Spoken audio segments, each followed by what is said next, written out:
Hai Champions, jumpa lagi dengan Mr. Kiki. Bagaimana kabarmu? Semoga kalian semua dalam keadaan tubuh yang sehat dan siap untuk belajar.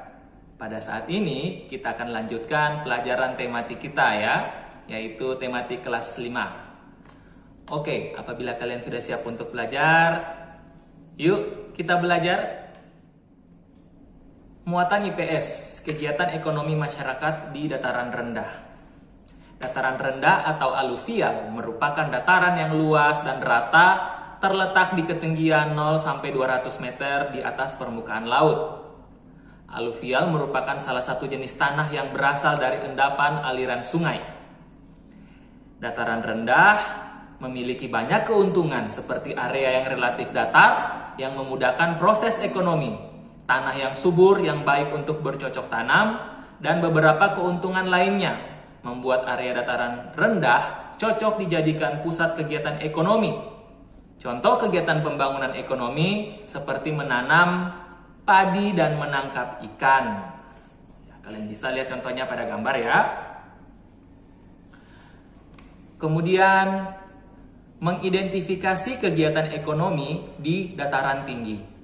Dataran tinggi terbentuk dari hasil erosi dan juga sedimentasi atau pengendapan material yang tertimbun material dari lereng gunung di sekitar.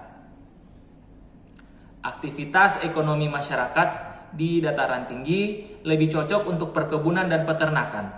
Interaksi manusia dengan lingkungan di bidang ekonomi dipengaruhi beragamnya mata pencaharian masyarakat Indonesia dan sumber daya alam yang tersedia.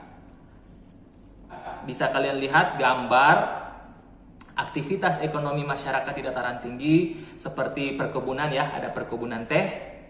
Kemudian bila di dataran tinggi itu terdapat danau ya, bisa dijadikan sebagai objek wisata, dan juga peternakan ayam.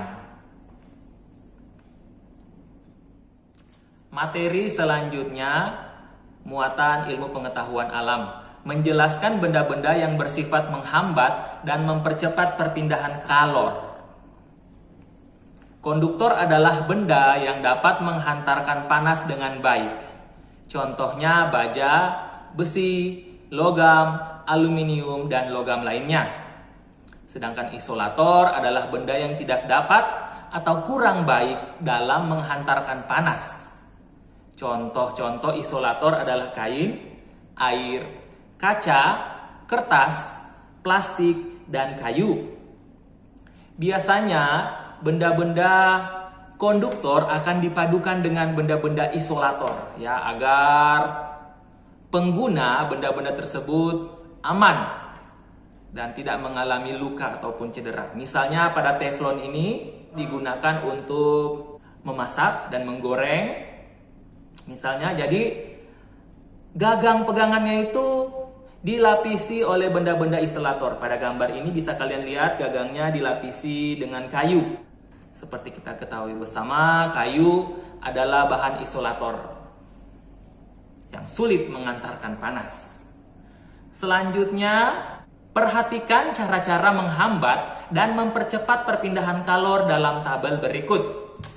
Ya, di sini ada tabel mengenai jenis perpindahan kalor, cara menghambat perpindahan kalor, dan cara mempercepat perpindahan kalor. Yang pertama, perpindahan kalor konduksi.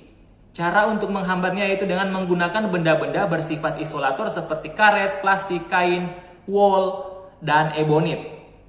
Kemudian cara untuk mempercepat perpindahan kalor yaitu menggunakan benda bersifat konduktor seperti aluminium dan besi.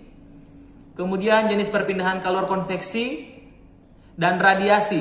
Cara menghambat perpindahan kalornya sama, yaitu dengan menjauhi atau memadamkan sumber panas. Juga cara untuk mempercepat perpindahan kalor, yaitu dengan memperbesar sumber panas, seperti menambah jumlah kayu bakar agar api semakin besar.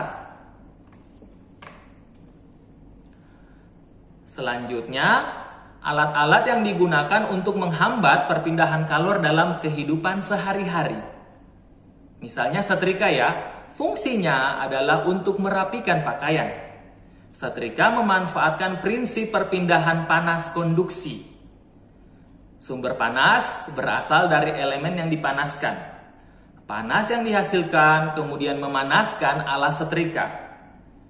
Ya, bagian alas setrika itu adalah lempengan besi di bawah setrika ya. Alas setrika merupakan logam yang bersifat konduksi. Agar setrika dapat digunakan, diperlukan bahan penghambat panas seperti kayu dan plastik agar dapat memegang setrika. Ya, pada bagian setrika di bagian bawah adalah logam. Ya, jadi ini sangat panas. Digunakan untuk merapikan pakaian. Kalian bisa lihat pada gambar. Kemudian digunakan juga bahan isolator atau bahan penghambat panas seperti plastik dan juga kayu ya. Ini digunakan pada gagang atau tempat untuk memegang setrika. Ya, bisa kalian lihat pada gambar, ada gambar tangan yang memegang setrika. Jadi di bagian itulah dipasang atau dilapisi dengan bahan-bahan isolator seperti plastik sehingga tangan tidak mengalami luka ataupun cedera. Muatan SBDP menjelaskan ciri-ciri gambar cerita pada sampul depan buku.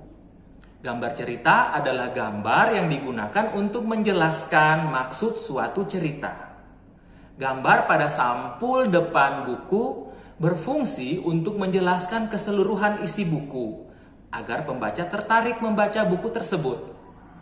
Ciri-ciri gambar sampul depan buku adalah yang pertama gambar berisi tentang isi buku, lalu yang kedua gambar harus menarik. Yang ketiga terdapat judul buku yang ditulis dengan ukuran huruf lebih besar dari tulisan lainnya, nama penulis dan nama penerbit buku. Dan yang keempat, warna yang digunakan dapat menarik perhatian pembaca. Ya, di sini ada contoh dari gambar sampul depan buku ya. Jadi lihat, gambar tersebut termasuk gambar cerita yang ada pada sampul depan buku. Gambar tersebut berisi ilustrasi dua orang anak sedang mendengarkan musik dari handphone dan alat pemutar musik. Gambar tersebut menunjukkan kemajuan zaman dalam menggunakan alat musik digital. Selanjutnya menjelaskan teknik pewarnaan dalam pembuatan gambar cerita. Teknik pewarnaan adalah teknik untuk memperindah gambar. Ada dua teknik pewarnaan, yaitu yang pertama teknik basah dan yang kedua teknik kering. Mari kita pelajari satu persatu. Yang pertama teknik basah. Sebelum diberi pewarna, gambarlah sebuah sketsa cerita. Setelah itu barulah kita bisa mewarnai. Contoh pewarna yang menggunakan teknik basah adalah cat air.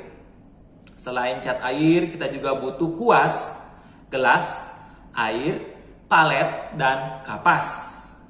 Ya, jadi gambarnya bisa kalian lihat ya di sini sudah Mr. Kiki berikan.